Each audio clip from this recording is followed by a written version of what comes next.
Hey guys, this is Anthony Morganti from AnthonyMorganti.com. This is episode 8 of Learn Lightroom 6, also called Lightroom CC. In this episode, I'm just going to process a few images. My hope is that I'll be able to introduce some new things to you that we haven't covered already, and I'll reinforce those things that I already showed you. Now, I chose these three images because they're pretty different from one another, so I hope to give you a broad scope of processing skill to process or to get through these images. I have this landscape image here, and I have this image here of my cat's eyeball, and I have an image here of my son and his band, and they're called Kill the Clock.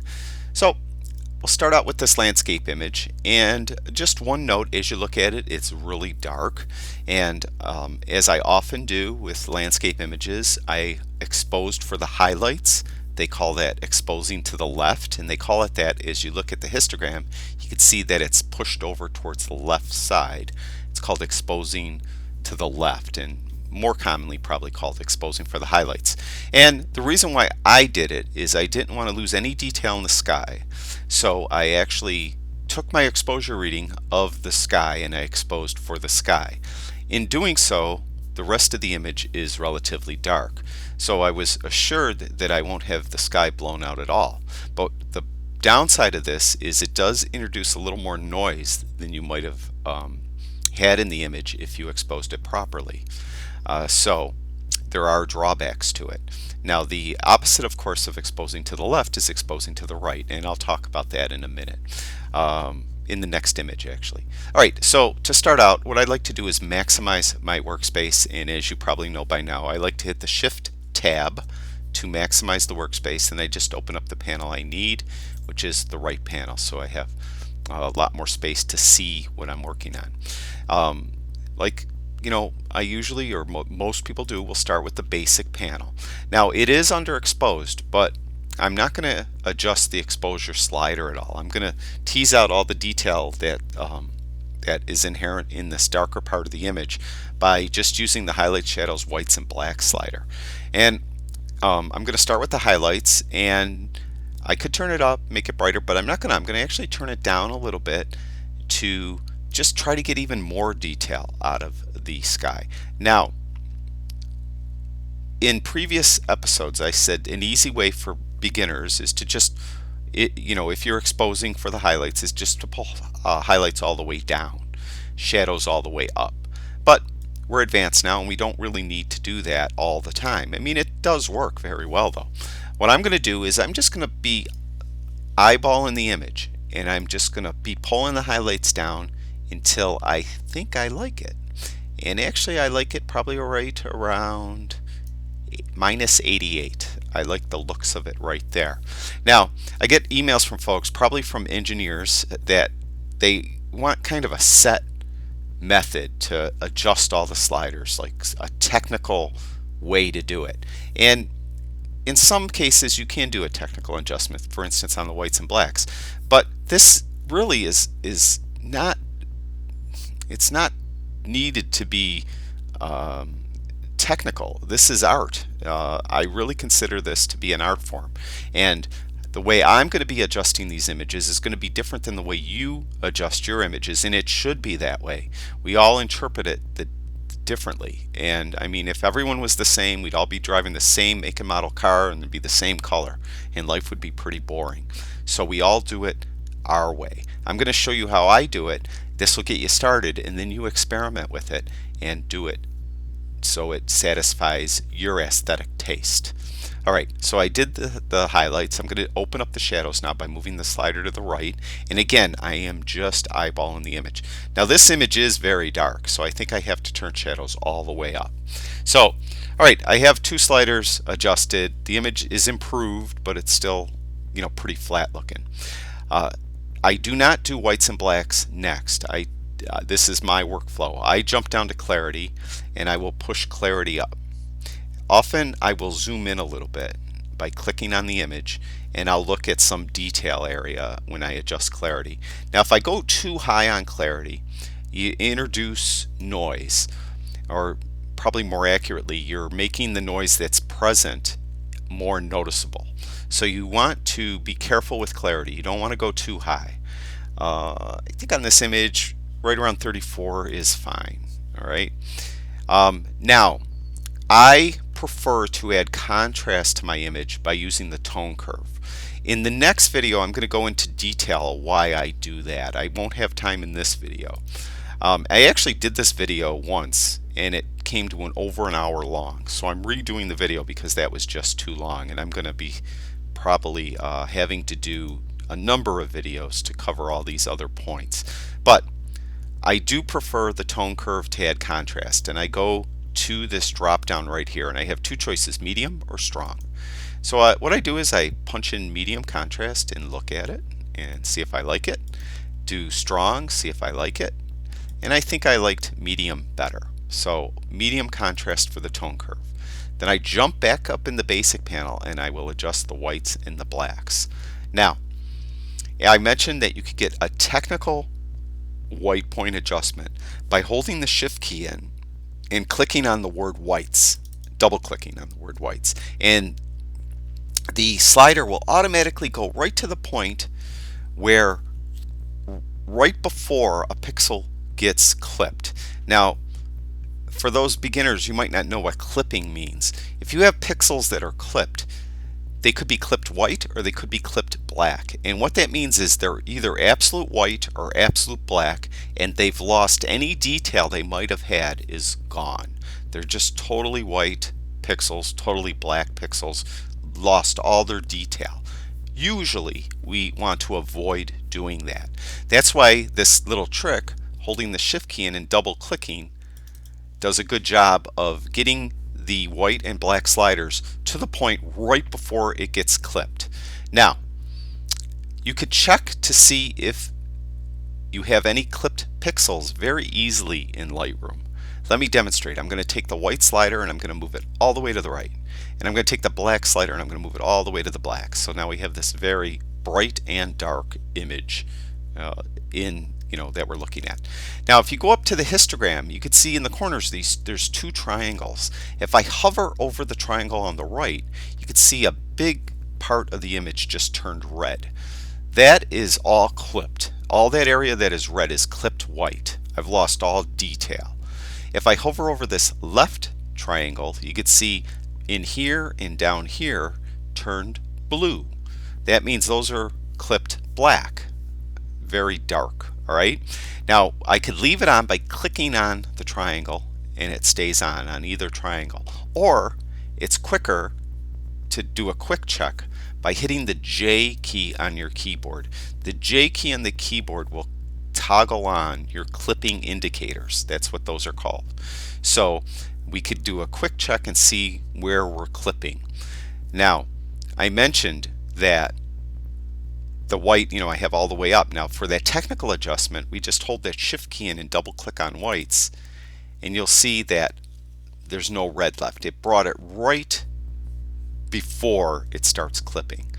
And if I it was at plus 70, now it's at plus 73. You can see we're clipping right there.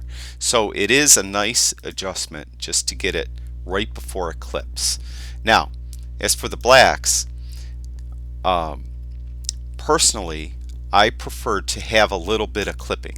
I just think it adds depth to the image. Now that's the way I do it. I encourage you to do it the way you like to do it. To adjust the blacks and the whites, this is how I usually do it, is I hold the Alt or Option key. It's Alt if you have a PC, Option if you have a Mac. I hold that in and I'll go on this black slider and I move it to the left. Now you see as soon as I click down it turned white.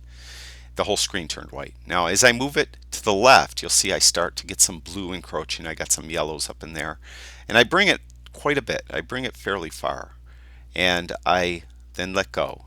Now you can see I have the clipping indicator still turned on, and you can see I have some clipping. But I'm not afraid of that. That's fine. I want a little depth. Now I'm going to turn the clipping indicators off by hitting the J key. So I have that off. So for my taste, I have the whites and blacks adjusted correctly. I like the whites to be right before it clips, and I like the blacks to be clipped a tiny bit. So for me, this works. Vibrance, I usually adjust. I bring it up a little bit. not a lot. I don't go too crazy on vibrance, just a little, usually in less than 20. Saturation I almost never adjust. And to rehash what I talked about in previous videos, vibrance will increase the saturation of any color that is not already saturated, whereas saturation just increases the saturation of every pixel. So even if this pixel is already saturated, it will oversaturate it. So that's what saturation does. So vibrance tends to be a more subtle adjustment of color, a more subtle boost of the color compared to what saturation is. But there are situations though where you may want to increase saturation, so that's up to you. I'm done with the basic panel, so I'm done with that. I'm done with the tone curve panel.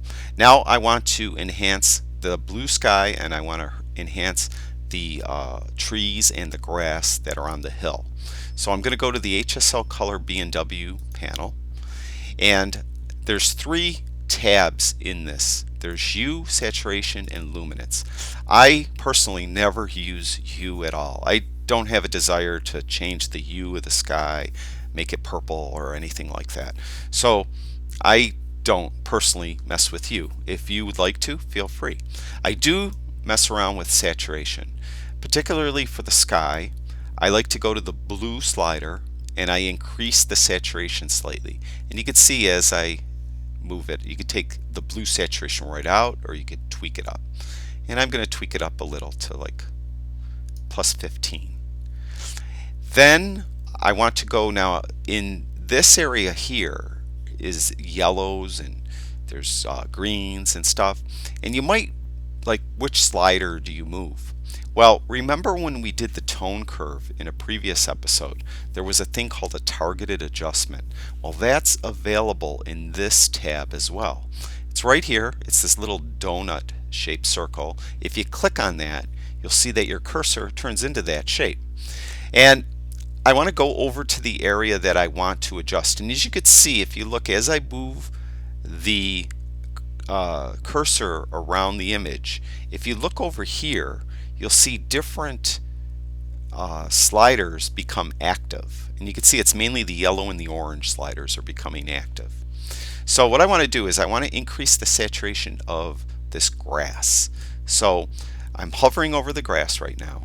I'm going to click with my left mouse button. When I do so, the cursor is going to disappear, so you will not see what I do, but I'm going to describe what I'm doing. So I click down, left mouse button, cursor's disappeared. I'm pushing straight up on the mouse on my desk, and if you look at the sliders, you'll see both the yellow and the orange are moving up because I'm moving my mouse up. Now if I move it down, you can see it move down, and you can see what happens to the image, right?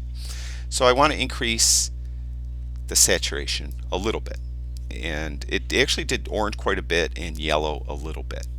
Now we're going to jump over to luminance, just like I did for the sky, and I still have my targeted adjustment, and I'm going to click on around the same area, and I'm going to drag down. You can see I make it darker, or I can make it a little brighter, and just a little brighter, like right there. Okay, so there's the luminance, or the HSL Color B&W panel, and the luminance tab in that panel. Now I'm going to turn that off by this little switch right here. We could turn any of these off outside of the basic panel. I never could turn that off.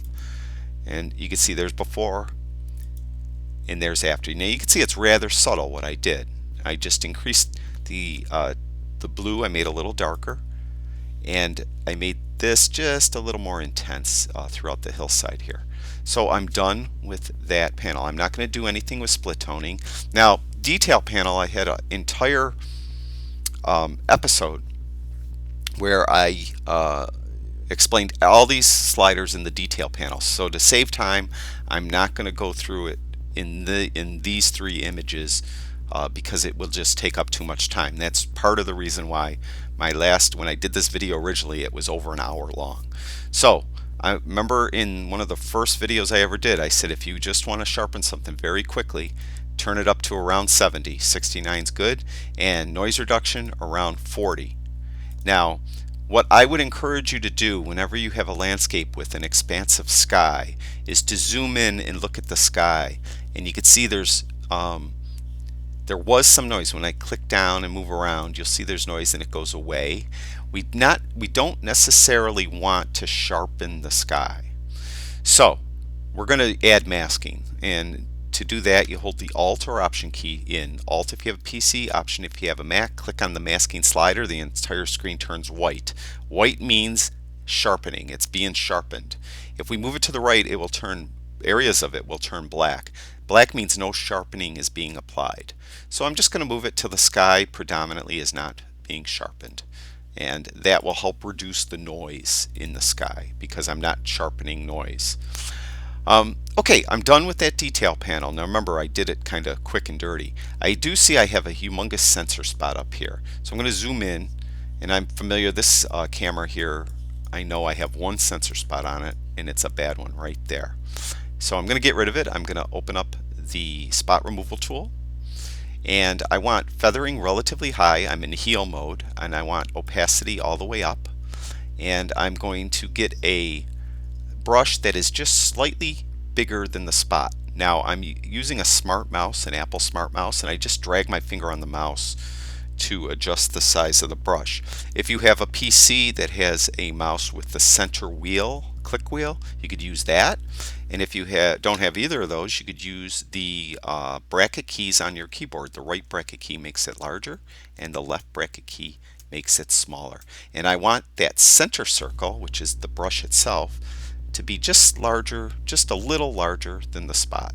And I'm going to click on it, and you can see it sampled an area right there. Now, as you can see, if I'm hovering over the image, this is called the overlay. I could see the overlay. And you can see I turn into a little hand. I could move these around if I want. I could move the area I want sampled, or if I didn't click perfectly on the spot, I could move that as well. When I come off the image, it goes away. I have it set that way down here. You can see Tool Overlay I have set to Auto. You could have Always Selected and Never, or other choices. So I have that set to Auto. That's why that's behaving that way. If you're not seeing this toolbar down here, that's what this is called, you hit the T on your keyboard and it will toggle that toolbar on and off. I always like to have mine on. Alright, so we're done with the spot removal tool. I got rid of my one sensor spot, and it's coming along. I'm going to hit the backslash key. There is before, and there's after. You can see there's quite a dramatic change. Now, it does still look kind of a tiny bit dark, but I know for a fact when I do lens corrections, it's going to brighten the image up quite a bit. The reason being, I'm very familiar with this lens. I'm going to hit the I key on my keyboard, and it brings up information over here. You can see it's a Nikon RAW file. I'm going to hit I again, and you can see it was 1/250th of a second at f11, ISO 100, and everyone always wants me to show this information, so I get emails all the time if I don't talk about it. They want to know. And I used a 14-24 f at 2.8 lens. I'm familiar with this lens. It tends to be a little darker until I apply the lens corrections. So it was 14-24 at 14 millimeters. All right, this is very popular wide angle lens by Nikon. So we're going to go to lens corrections. We have these number of different tabs. Predominantly in this image, I'm just going to be on the first two tabs. I'm going to go to Basic, and I'm going to click Enable Profile Corrections, and I think you'll see the image brighten up considerably. And you can see, especially in the corners, it brightened up. I'm going to click Remove Chromatic Aberration. Even though I don't think there's any in this image, it doesn't hurt to click it. We're going to go to Profile now, and I just want to make sure that my lens is in there. Sometimes, and you'll see on the next image I do, your lens profile won't show up, and I'll show you what to do when we get to that. But the lens profile is there. Everything's fine. The image is perfectly straight, nothing to straighten. So I'm done with lens corrections. Really, I consider the image done. There are times I like to add a dark vignette, but on this image, I'm going to hit the I key to get rid of that info up here. I think the image is good as it is. So there's before, and there's after. By hitting the backslash key, you could hit the Y key too and see them side by side. Now, I'm going to export this image. So I want to, I'd say I want to put it on Facebook.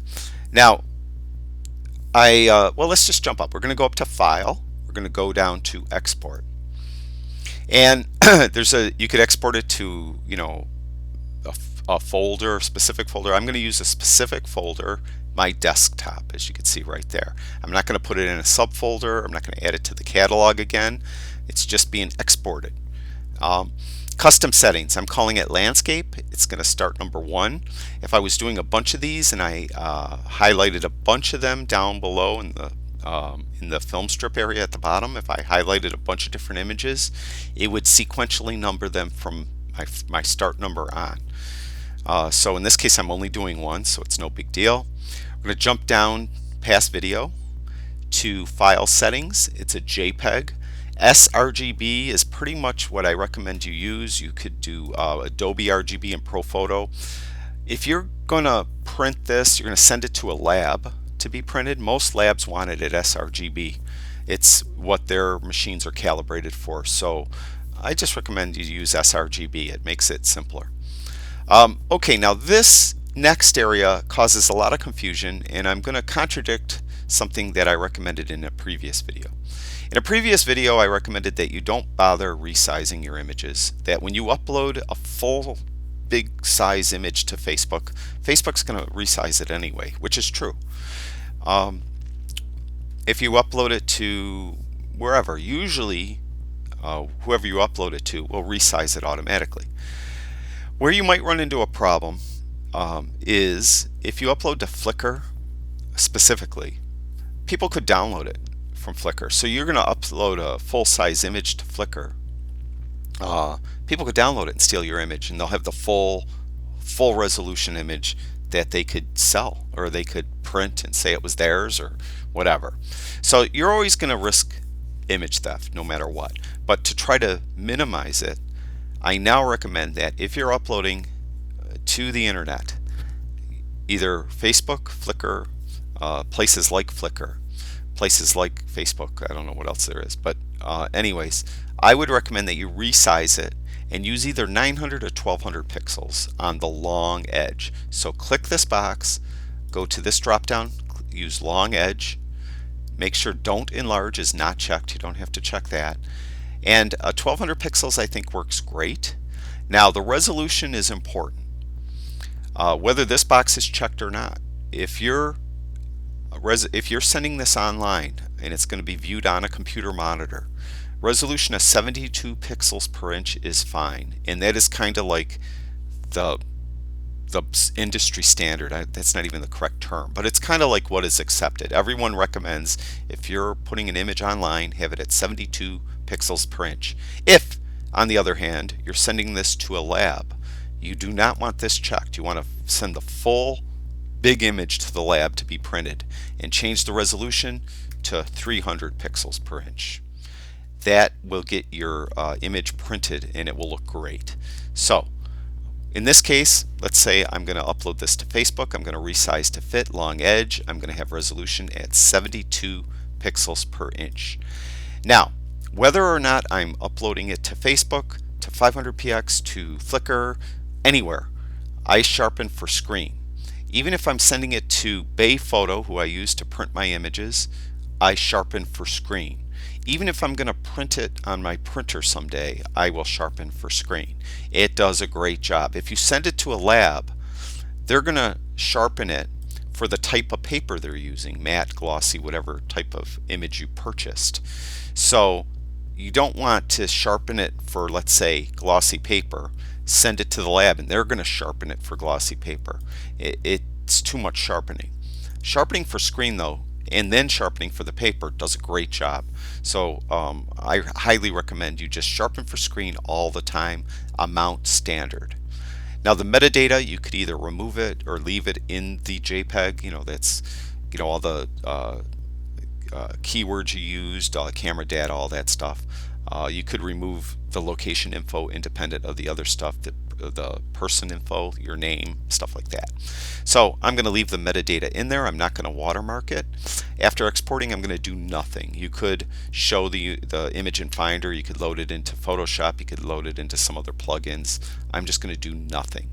And I'm going to click Export. Now you'll see a little status bar right here, and it usually doesn't take too long. there, it dings when it's done. I'm going to minimize Lightroom. And there's our image right there, Landscape 1.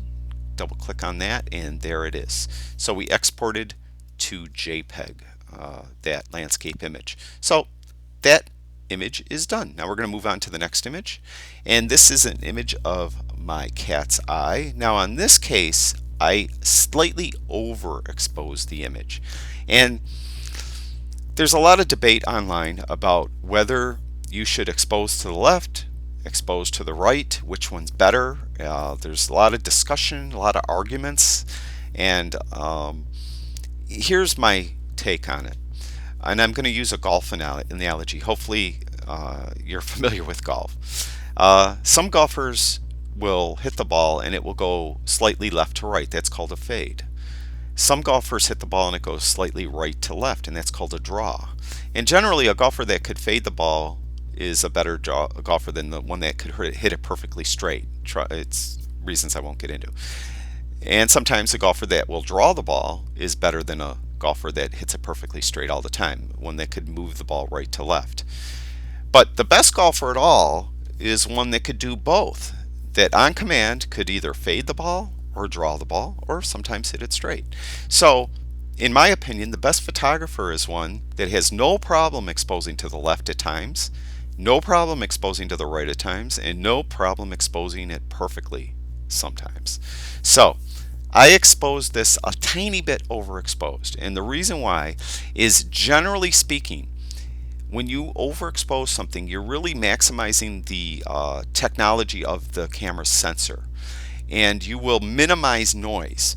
And since this was such a detailed shot of my cat's eye, I wanted to minimize noise. I had my ISO at 100, and I wanted to really make sure that I had no noise or limited amount of noise in the image at all. So I slightly overexposed it. Now, the downside of exposing to the right is it's real easy to just go a little bit too much and you'll blow out the highlights. There's less margin of error when you expose to the right than when you expose to the left. So you just have to be careful. Don't overdo it when you expose to the right. As you can see here, I'm just slightly overexposed. It is 1/8,000th of a second, f11, ISO 100. It was a 100mm Tokina macro lens. I can't remember, but I might have had an extension tube on it too. I just don't remember. I used a Sigma ring flash.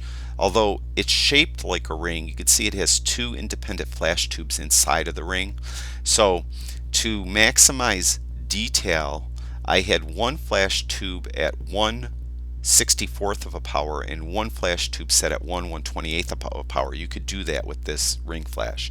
So having unequal power on each of the tubes sometimes will give you a little more detail in your image, because you're kind of creating a side light effect almost to the shot.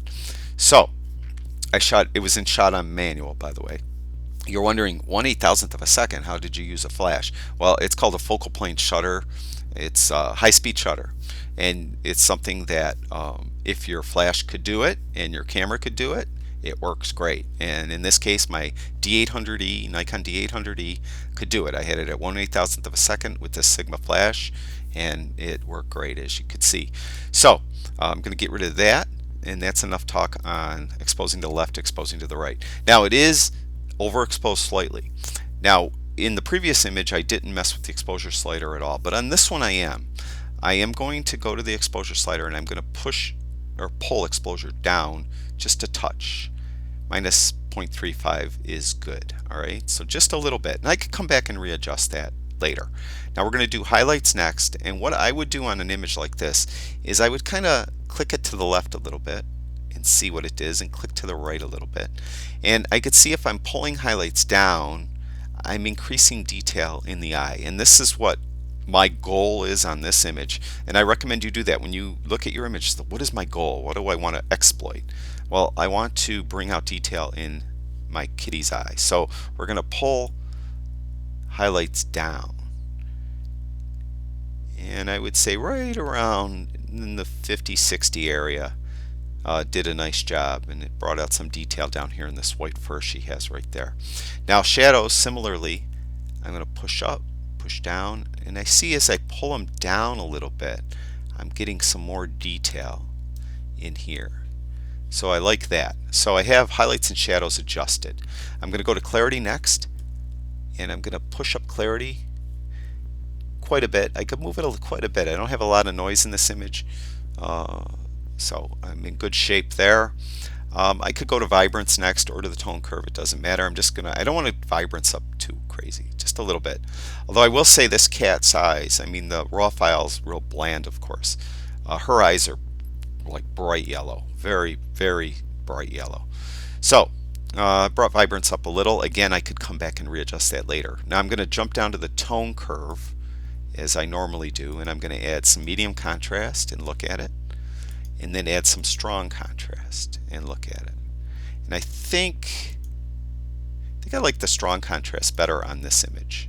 So I'm done with that. Now we're going to adjust the whites and blacks, and the way I like to do it is I hold the Alt or Option key in, and I click on the white, and I'll move it to the right till I get something bleeding through. Now that is the flash bulbs.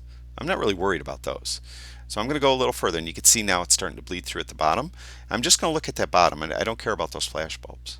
And I'm just going to bring it back to plus 37, which did a good job. And now if I hover over this right one, I should only have red right there, and I think I do. So I could have now held the shift key in and double clicked on whites, and I should be right around 37. I am exactly 17, so not really. So I must have something clipping. See, but I don't like it. See, I liked it better my way. So, well, I say my way, my style. Oh, I take that back. It's bringing it back so these aren't clipping, and I don't care about those. See, that was a bad example to show that. But I'm going to bring back up to plus 37. That's where I had it. That's where I liked it. So I hope that made sense. If I didn't have these bright flash bulbs in there and I double clicked on whites, it should have been exactly what I manually dialed in by holding my Alt or Option key in and moving the slider right before I saw anything bleed through. So that was confusing enough. Let's jump down to blacks. I'm going to hold that Alt or Option key in again, click down, and as I mentioned several times, I like to bring this one a little further. I like to have a little bit of the blacks clipping. I think it adds depth, and you can see we're coming along pretty good. Now I'm going to hit the backslash key.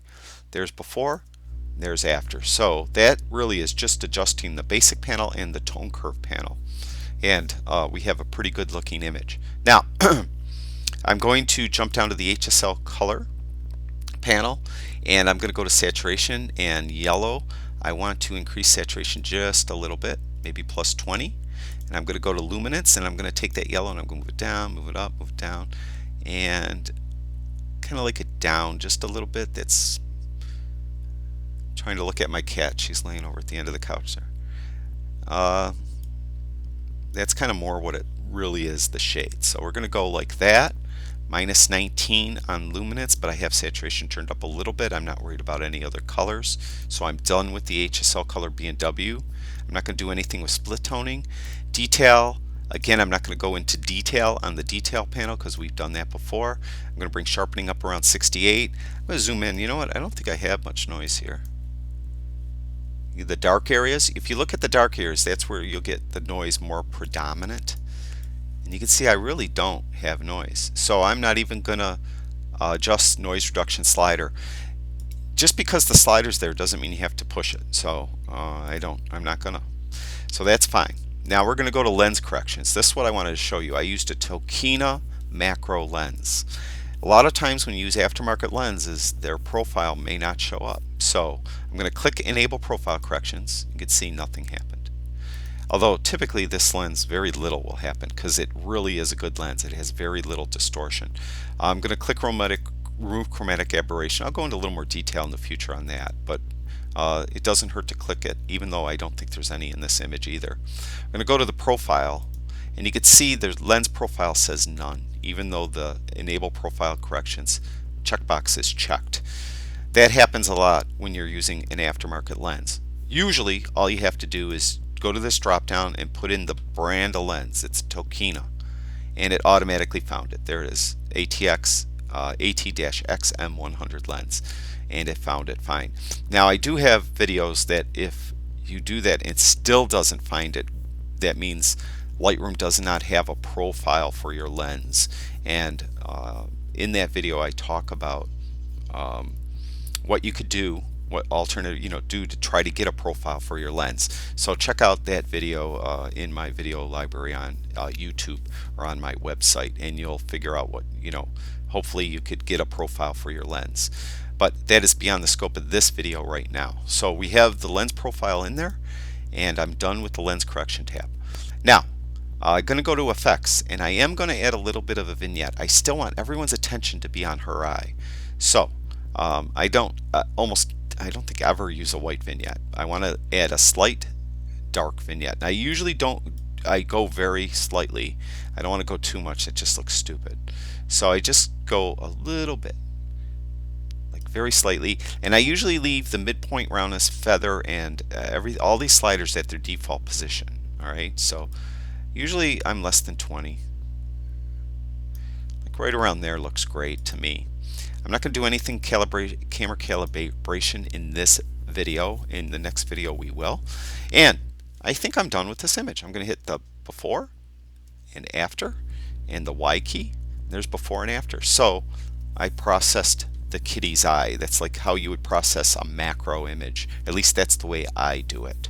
So that is that. Now I have one more image to do. In this image, this is I mentioned before, image of my son's band. This is the band Kill the Clock.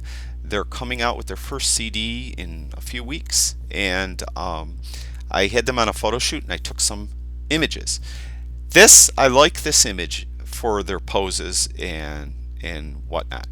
Technically though, it wasn't a great image. It was probably one of the last images I took of them. They were getting tired, I was getting tired, and I was getting sloppy.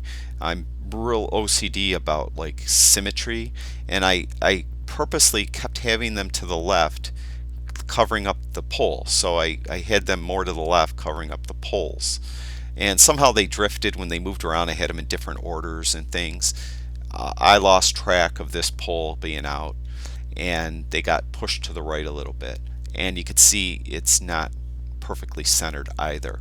So this is a nice image as far as they're posing, but otherwise it's not, I guess a perfectly made image. But we could do a lot with Lightroom to make it look really, really good. So I'm going to hit the I key, just to give you some idea. It was 1/80th of a second at f8, ISO 100. I shot f8 because I wanted the background to be in focus too, or at least relatively in focus. I didn't want it totally blurred out like I might normally want. I wanted the city to be recognizable in the background. 52 millimeters. I used a Nikon 24-70 f2.8 lens, and I had it at 52 millimeters. Now I did use a flash. I had a Nikon SB910 flash on the hot shoe of the camera, and I overexposed it slightly. Little tip: if you're photographing people, especially younger people, my son's 17, I think these guys are 20 or 21, all three of them. Young people have blemishes often, and usually if you overexpose half a stop to a stop and a half, 2 stops even, you really smooth out their skin. So I overexposed this slightly, probably 3/4 of a stop, 2/3 of a stop overexposed. So that was done on purpose. I said basically to smooth their skin out a little bit. So I'm going to process image. Going to get rid of this info up here by hitting I. I'm going to jump right into the basic panel. Now again, I do this pretty similar to everything else. Though my goal is to make them look as good as possible. I'm not really worried as much about everything else. I want them to look good. So that's my goal. So that's what I'm going to be looking at, them. I'm not going to be looking at City Hall back here necessarily. All right. So I'm going to go to highlights first, and I'm going to pull highlights down, and basically I'm not even looking at the sky, which you would think I'm looking at. I'm looking at their skin. I want their skin to look good. Now it actually isn't affecting their skin too much, but as I pull it down I see it does kind of improve their color a little bit. So I'm going to pull the color of their skin. So I'm going to pull highlights down to like -79. Now shadows I think are okay. You can see the shadows are pretty much good because I was overexposing them a little bit. And I'm going to add contrast in a minute. So I'm going to leave shadows right at 0. Again, just because there's a slider there doesn't mean you have to push it around. Clarity. I'm going to add clarity. You don't want to go too high on clarity. It usually makes their skin tone or their skin just look bad. So you want to be real conscious of clarity and contrast when you have a person in the scene. You don't want to go too high on either of those because it will tend to make their skin look bad. So clarity around plus 28. Again, now I jump down to the tone curve. I'm going to put in medium contrast. You can see when I add the contrast, it's making the shadows darker. So that's why I didn't move around that shadow slider. There's medium. Let's go strong. I kind of like them both for different reasons. I'm going to go with the medium contrast right now. Now we're going to jump back up here. I am going to add vibrance real quick because I forgot to do that. Or it doesn't matter, you could add it before or after. And now I'm pretty much looking at their shirts and jackets. And that's kind of high, but that's okay. It didn't really adversely affect their skin tone. So I have vibrance turned up fairly high. Now I'm going to adjust the whites and blacks the way I normally do. I'm going to hold the Alt or Option key in and click on the white slider and move it to the right and then back it off until all those little drips of color disappear. Now I'm at plus 21. Now this is what I tried to show before. If I hold the Shift key in and double click on whites, it should be around plus 21. And it is exactly plus 23. So I went up 2. I was very close doing it manually. That to me is a perfect white point. That's what I like my white point to be. Right at that point where nothing is getting blown out or nothing is clipping white.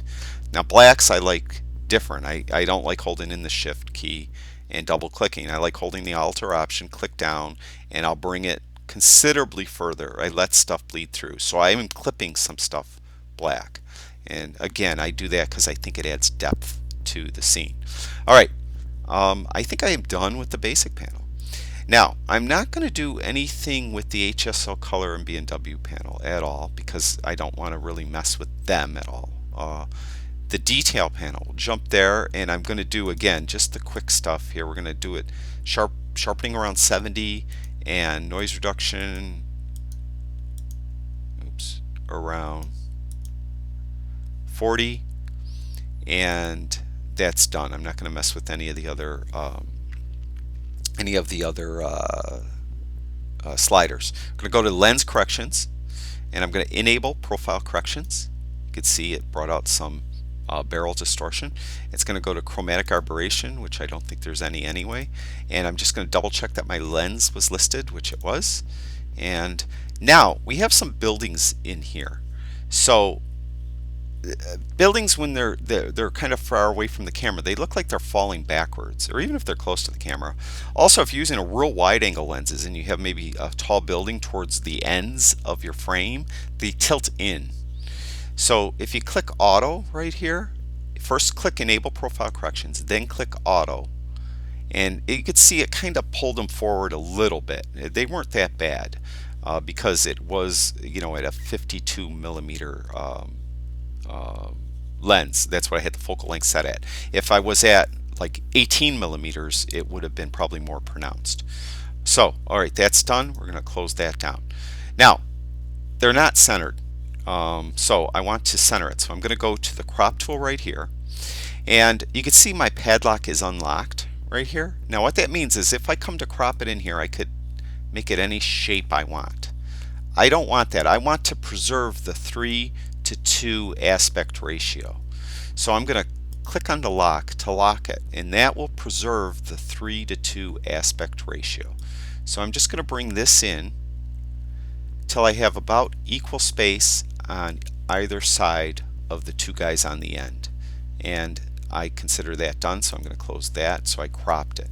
Now as I look at the image, they look pretty good.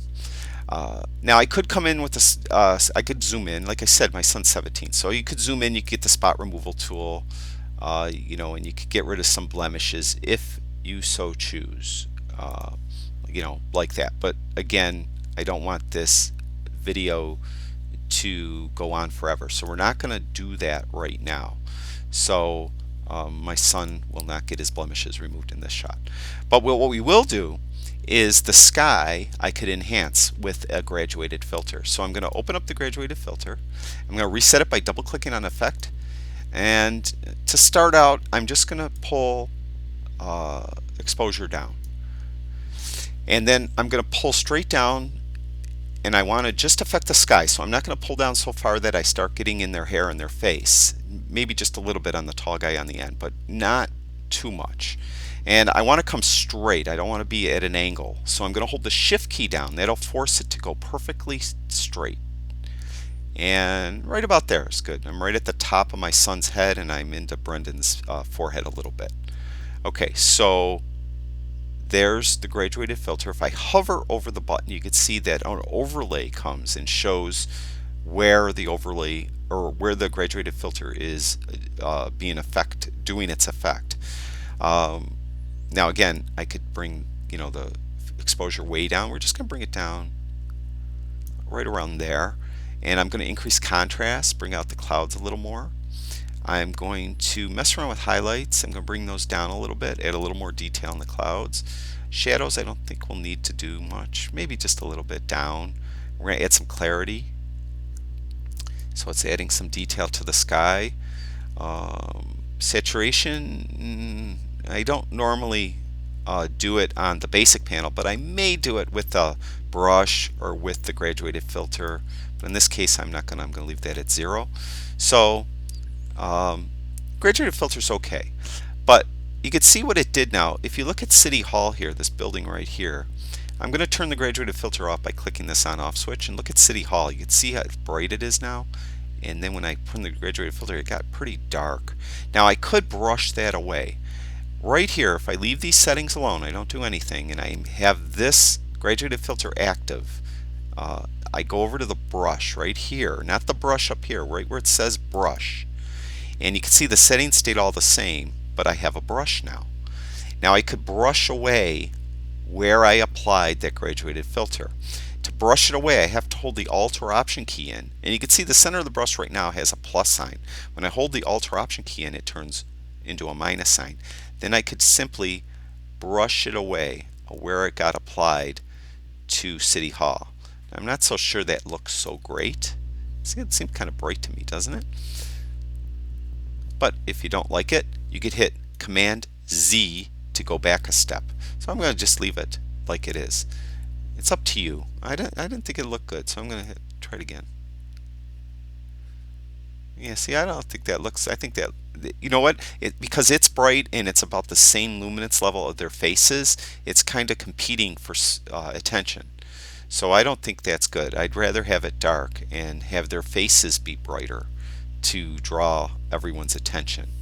Alright, so we have I think a pretty good decent shot of the guys. We're gonna go down to effects, and I'm gonna just add a slight vignette, just very slight, to just bring a little more attention to them. Alright, I'm done with this image, but they need a black and white image for their CD cover. Now I processed this in color, but I really like it. They could use this on their website. Well, what if I want to do it the same exact image, but I want to do it in black and white? There's a couple different ways you could accomplish this. I'm going to show you one way. Today we're going to make a virtual copy, it's called. And to do that, there's 3 different ways you could create a virtual copy. You could right click on the little thumbnail down here. This is called the film strip down here. If you right click, you come up this menu, and right here is create virtual copy. You could also right click on the image itself and go to create virtual copy. You also could go to photo right here and go to create virtual copy. It's all the same thing. So we're going to create a virtual copy, and you can see right next to the image in this film strip area there is another image that was created, and you can see the corner is flipped up. And what that means is that's a virtual copy. Lightroom did not create a copy of the image on your hard drive. You don't have another raw file sitting on your hard drive, so you're not taking up any extra space. It literally is just interpreting your one raw file two different ways now, and it's displaying it down here. We have the original one, and then we have this virtual copy. Now the virtual copy is the one I'm going to make into a black and white image. So again, I'm going to maximize my space by getting rid of that. Now again, this is the virtual copy, and I want to make it black and white, so I'm going to go to the black and white tab or on the right panel, and I'm just going to click on black and white. Now I created a black and white. Now you might have to come in and readjust something. Let's say their skin didn't look right when you did it. You might want to adjust their whites or something like that, you know, to get a little more balance in the shot for a black and white image. And I just pushed whites up a little bit just to make their faces a little brighter. So I think it looks good. Now if we go back to our film strip down here, you can see there's our original color image, and now there's our black and white image. If I export this one, it's exporting the black and white one. You can see up here it says copy 2. If I export this one, it doesn't say copy 1, but this is copy 1. If I export that, I export the color one. So we have the same image processed two different ways, and that's one way to do it. In the next video, we're going to cover another way to accomplish that. Alright, so that's it for this episode. And as I mentioned, I actually did this video this morning a couple hours ago, and it took me an hour, over an hour. So I cut it down a little bit, and I'm thinking, I had mentioned before that we were going to do 2 videos in a row of me just processing images. I think we might have to do 3 videos in a row of me just processing images, because I need to cover a lot of different little things that we haven't covered yet. So I hope you enjoyed it. I hope it's helpful. After I do those 3 images, then we're going to do panoramas and HDR. So that's where we're going in the future. Again, I appreciate everyone who watches my videos. Thank you very much. Everyone who gives them a thumbs up and who shares them, I really appreciate that too. And if you haven't already, please subscribe to my YouTube channel. All right, I'll talk to you guys soon.